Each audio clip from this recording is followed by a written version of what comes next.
Shalom, everyone. Welcome to another lecture.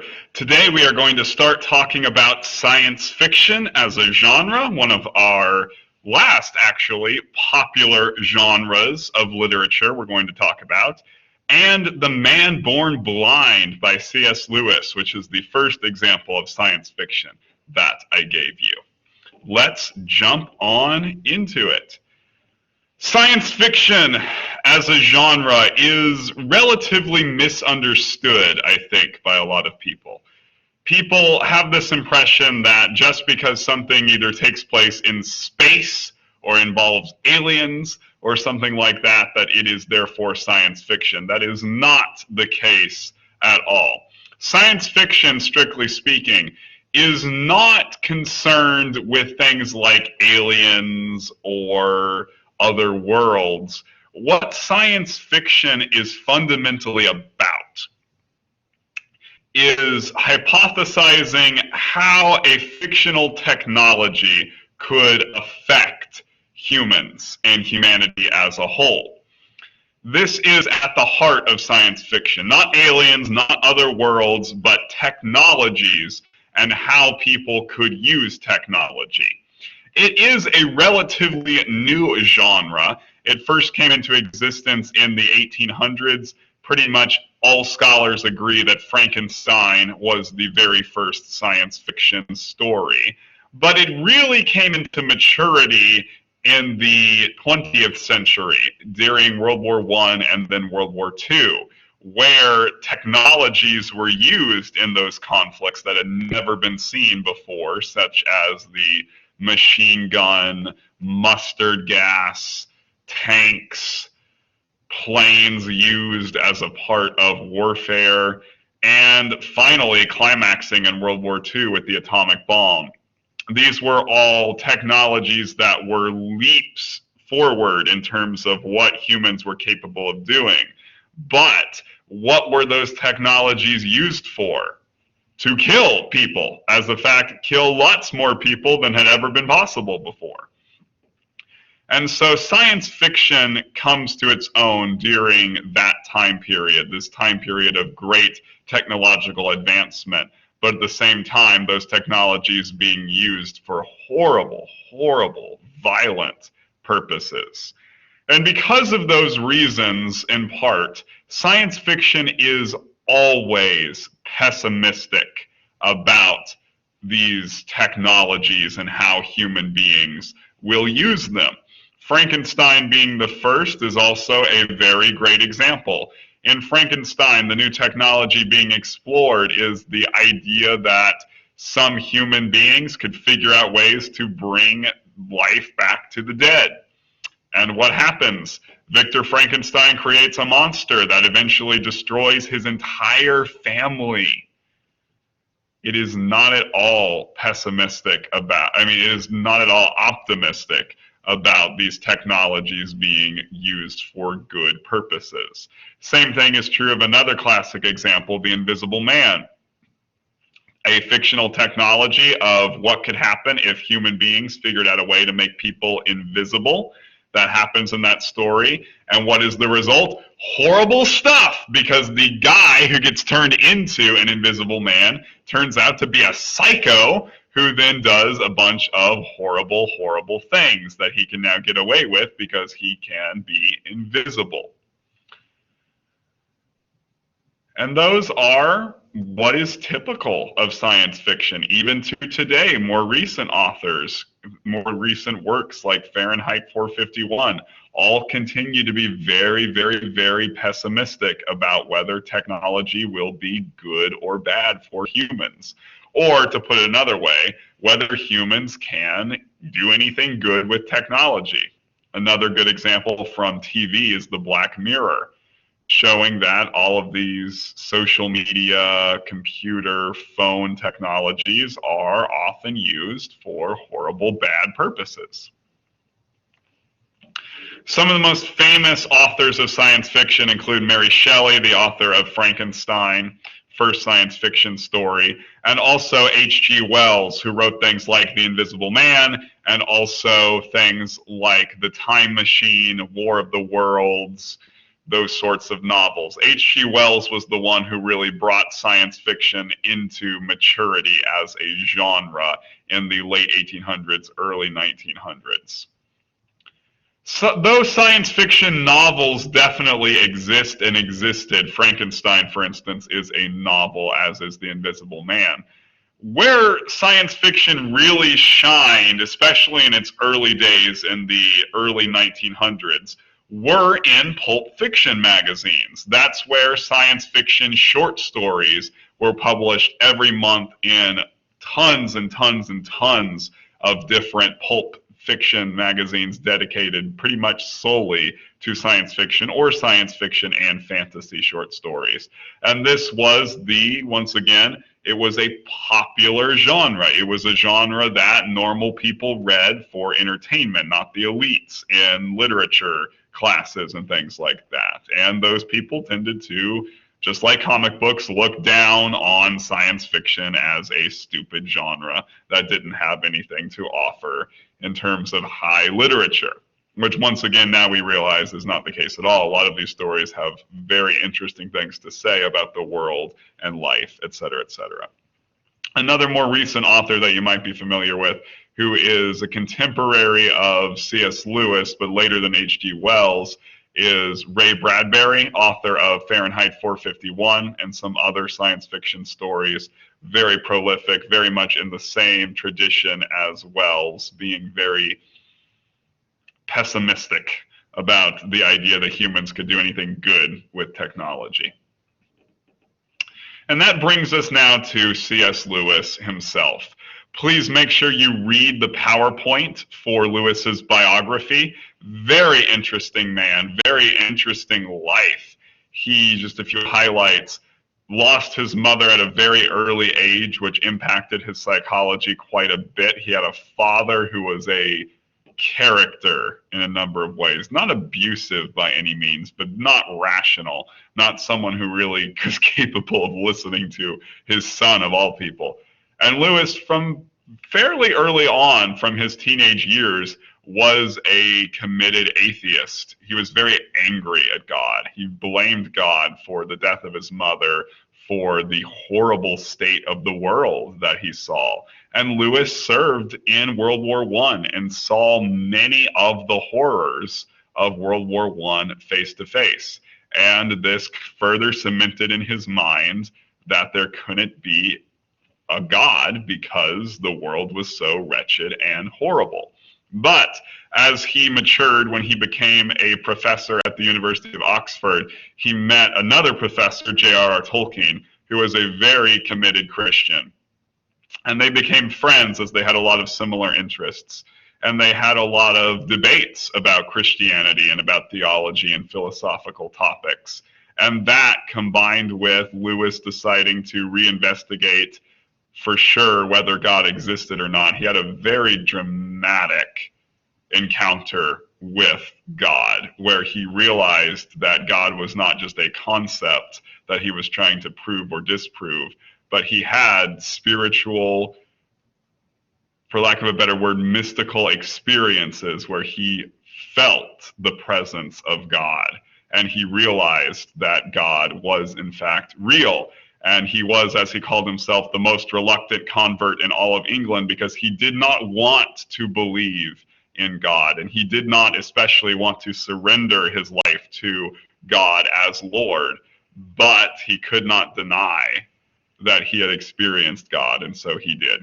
He kneeled and he confessed that God was God. And he eventually became a Christian and submitted his life to the authority of God. That is a common theme in his scripture, the need for the submission of one's life to God in order to really be happy, to be fulfilled, to reach your destiny of who you were meant to be. Lewis was an avid reader of these science fiction and fantasy pulp magazines. He enjoyed them quite a bit. He read them all the time, and he was a vocal defender of science fiction as a genre from his more, how shall we say, hoity-toity, pretentious colleagues who didn't see it as being real literature, such like that. He also realized once he became a Christian, that one could actually smuggle, as he called it, quite a bit of theology into popular genre fiction like science fiction and fantasy.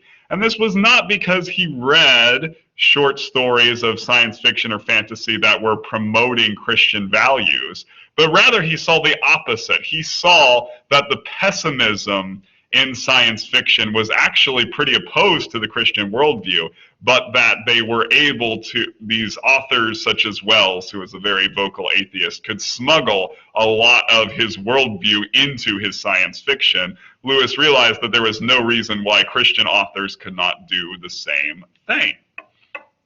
And he used the science fiction genre in particular very famously, and I would say very masterfully, to express Christian themes in his novel Out of the Silent Planet, which is a classic of the science fiction genre. If you have not read it, I highly recommend it. But we're not talking about that novel. Today we are talking about his short story, The Man Born Blind. This was actually C.S. Lewis's very first short story ever. Before his other Out of the Silent Planet and his other science fiction books, before the Chronicles of Narnia, which he wrote later on in his life, there was this story, which was published in one of those science fiction pulp magazines. And even though it's Lewis's first story, I think it's also a very brilliant tour de force of his ability to master a popular genre like science fiction and use it to have very, very rich theological meaning that would not usually be there inside of science fiction written by an H.G. Wells or a Ray Bradbury or a Mary Shelley or something like that. So even though it has a very obvious, I think once you understand Lewis, theological message, it has all the generic markers of science fiction. It checks all the boxes. It is about the impact of a fictional technology on human beings. This technology being a medical technology, the ability to cure someone born blind, was 100% fictional at the time. This has really happened since Lewis's time of writing this story, but at the time when Lewis wrote this story, there was no medical doctor, no surgeon who through medical technology could make someone who had been born blind able to see. So this was, at the time, fictional, which is something that happens not infrequently in science fiction. Technologies that are fictional at the time of an author writing do sometimes, in fact, become real later on in history. So this is another example of that. It also shares science fiction's general pessimism. The technology is detrimental to this person, right? He dies as a result of being able to see, right? That leads him with his obsession with seeing light to walk off a cliff to his death, we presume, although I don't see any way how he could have lived after falling off a cliff like that. And so it once again shares the general pessimism of science fiction, that technology, or at least human beings' reaction to technology, is not good most of the time. Which, once again, Lewis lived through all that stuff that most science fiction authors lived through and were writing about. He lived through World War I, he lived through World War II, he lived into the atomic age. He saw all that stuff firsthand, so that makes sense. However, at the same time, there's this very profound theological message that Lewis encodes into this story. And the key to understanding this theological message is the fact that the New Testament says that God is light. So the man's obsession with light is linked to the New Testament's portrayal of God. How do we see this playing out? Well, note that the man, his whole problem is that he wants to see light. But he doesn't realize that nobody sees light itself. Light is everywhere. And light is what allows us to see anything, right? We do not look at light bulbs and try to see the light itself. We see everything around us. This room, me, right? The colors on my shirt, the whiteboard, the room you are currently sitting in, your computer screen. All of it we see because there is light all around us. And the light is what allows us to see other things. We don't see light as a concept because you don't see light itself. You see through light because of light. But because he was born blind, he doesn't understand that. He sees light as this magical thing, like poets like Milton talked about. And he wants to see the light as itself, separate from everything else, which is not what light does, not how light functions. But he tragically can't understand that, and no one can explain that to him. This is a metaphor for Lewis's own struggles to believe in God and the struggles of many people like him. Lewis, before he became a believer in Jesus Christ, wanted to see God, as in have a direct magical experience of him, where God showed himself face to face and he could see God and therefore have absolute proof that God exists. But when Lewis matured, what he realized was that actually that kind of experience doesn't fully make sense, because God is everywhere. God is omnipresent. God is the one who gives life to everyone. To quote Psalm 36, verse 9, "For with you is life's fountain. In your light we will see light." End quote. For Lewis, the presence of God is what allows human beings to live. It is God who gives life to all human beings. And it is God who allows us to understand reality through him. It is not that we see God directly, like the man born blind wanted to see light directly, because another theme that a lot of people understand from the Bible is that one cannot see God directly as he actually is, unmediated by anything else. Perhaps because no human being could understand, could comprehend, could even perhaps exist just face to face in his presence. But God reveals himself in manifold ways in the created world. And for Lewis, without God, we could not actually understand reality. We could not live, we could not function, we could not see. It is the existence and presence of God that is actually necessary to make sense of reality.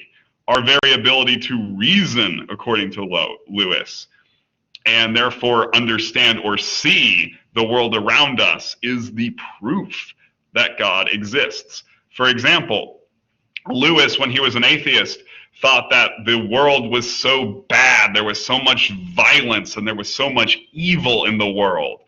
To quote his Out of the Silent Planet, "We're all bent, all humans are corrupt and evil and prone to do these horrible things to each other, to the world, to the universe, if we have the ability to travel to other planets." And so Lewis thought that God couldn't exist because there was so much evil and wrong in the world. But Lewis, as he got older, he realized, how could he say that the world is bent and the world is evil, if this is all the world has ever been, and there was no other better purpose for the world? If Lewis was just a part of the corrupt world, then how could he know that this was corrupt? If there was no sense of what was right, then how could he know what was wrong? And this is part of what led him to eventually acknowledging God's existence.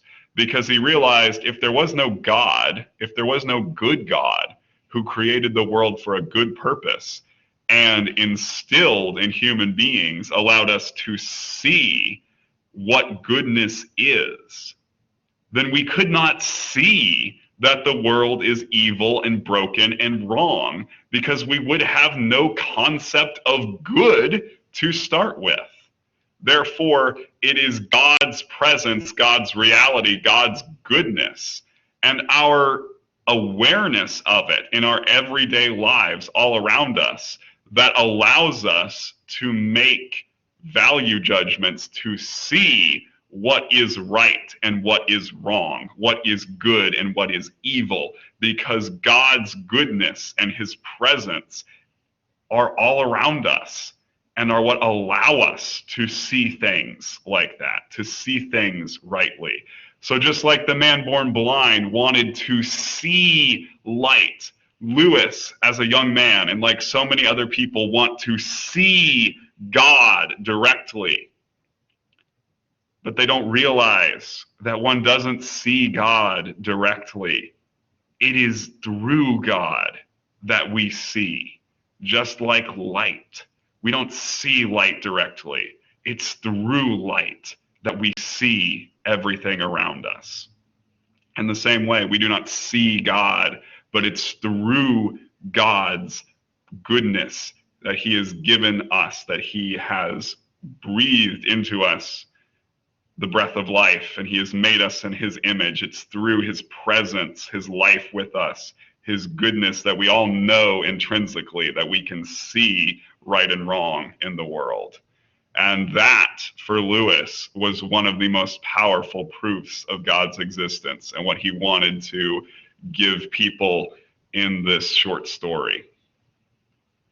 Once again, I hope that you guys understand the brilliance of that Lewis took this extremely profound theological point and managed to communicate it in very few pages in a pulp fiction, science fiction story. That, I really believe, is Lewis's genius, and that you can see in pretty much all of his fictional works. Well, I hope you all enjoyed this lecture, and I will see you back for our next one. God bless you and have a great day.